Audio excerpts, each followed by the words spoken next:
In the company established its first factory at Surat in India in 1612.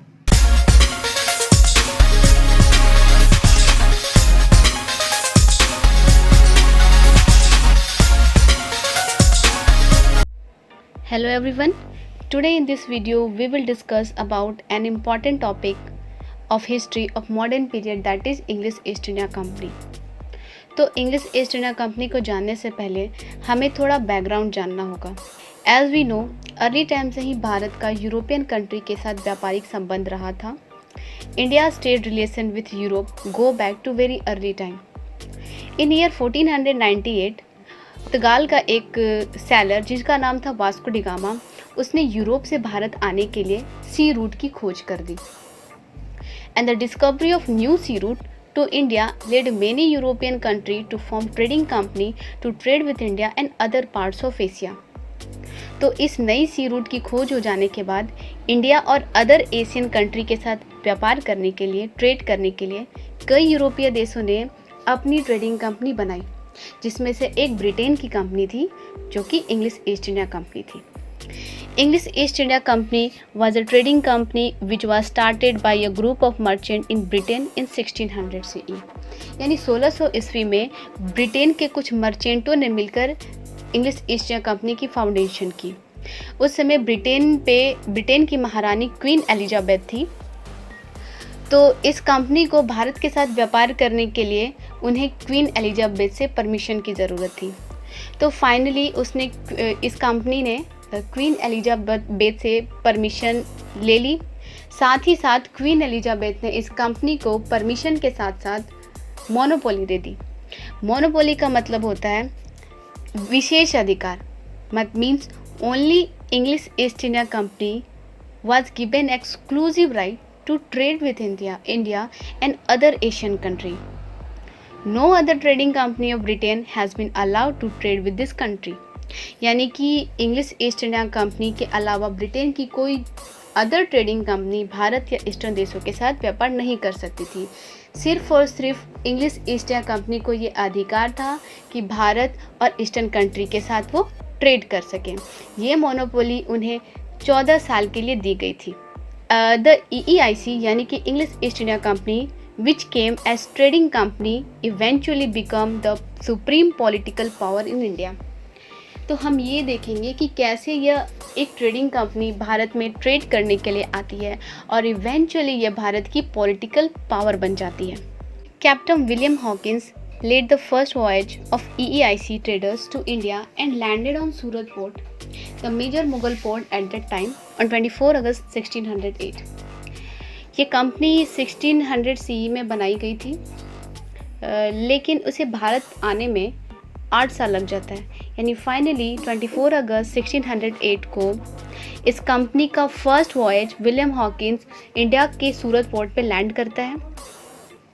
ये सूरत port Mughal के time पे major port हुआ करता था।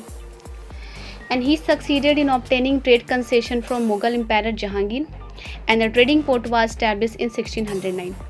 तो फाइनली जब वो भारत पहुंचता है तो देखता है यहाँ पे मुगलों का शासन है, तो उसे इंडिया में अपनी पोर्ट स्टैब्लिश करने के लिए और फैक्ट्री स्टैब्लिश करने के लिए मुगल एम्पायर की परमिशन की ज़रूरत होती है। तो वो मुगल एम्पायर जहांगीर से परमिशन लेने में सक्सेस हो जाता है और 1609 में उसने अपनी इस कंपनी की फर्स्ट पोर्ट इस्टेब्लिश की जाती है एट सूरत। ठीक है।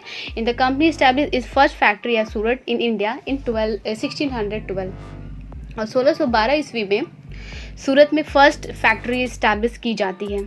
Again in 1615 sir Thomas raw arrived in India. फिर 1615 ईस्वी में ब्रिटेन के एम्बेसडर होते हैं सर थॉमस रॉ, वो भारत पहुंचते हैं। इनका भारत आने के पीछे मेन कारण ये होता है कि उन्हें भारत में मल्टीपल फैक्ट्री इस्टेब्लिश करनी होती है, जिनके लिए जहांगीर उन्हें परमिशन नहीं देता है। तो ये ब्रिटेन से एम्बेसडर बन के आए थे ताकि वो जहांगीर से रॉयल फरमान रिसीव कर सके। तो ही रिसीव अ रॉयल फरमान from Jahangir which allowed EEIC to set up more factories. तो फाइनली ये परमिशन इन्हें मिल जाती है जहांगीर से and this led to establishment of factory at presidency of town Madras, Bombay and Calcutta. ठीक है। तो इस फरमान के तहत इंडिया में 3 बड़ी फैक्ट्री इस्टेब्लिश की जाती है, जो कि मद्रास, बॉम्बे एंड कलकत्ता में। You can see Fort William in this picture, which was established in Kolkata in 1698. Actually, these factories were not the place of manufacture, but they consisted a godown for goods, an office for maintaining records, and residential quarter for the company's representative. Actually ये जो factory जो आप किले देख रहे हो, यहाँ पे गुड्स का मैन्युफैक्चर नहीं किया जाता था, गुड्स की मैन्युफैक्चरिंग नहीं होती थी। इन किलों में सामान को, गुड्स को स्टोर किया जाता था ताकि वे यहाँ से गुड्स को ब्रिटेन में इंपोर्ट कर सके और ब्रिटेन से इंडिया में एक्सपोर्ट कर सके। ठीक है, यहाँ पे गुड को स्टोर किया जाता था और बहुत सारे कंपनी के ऑफिशियल रिकॉर्ड को मेंटेन करने के लिए जो ऑफिसर्स होते थे इन किलों में रिसाइड करते थे, साथ ही साथ उनकी फैमिली भी इन किलों में रिसाइड करती थी। अब बेसिकली ये जो कंपनी थी वो ट्रेड करती थी इंडियन टेक्सटाइल की, इंडिगो की, स्पाइसेस की एंड सॉल्टपेटर की। The company traded in India textile, indigo, spiceseed and saltpeter. Saltpeter a substance used in making gunpowder.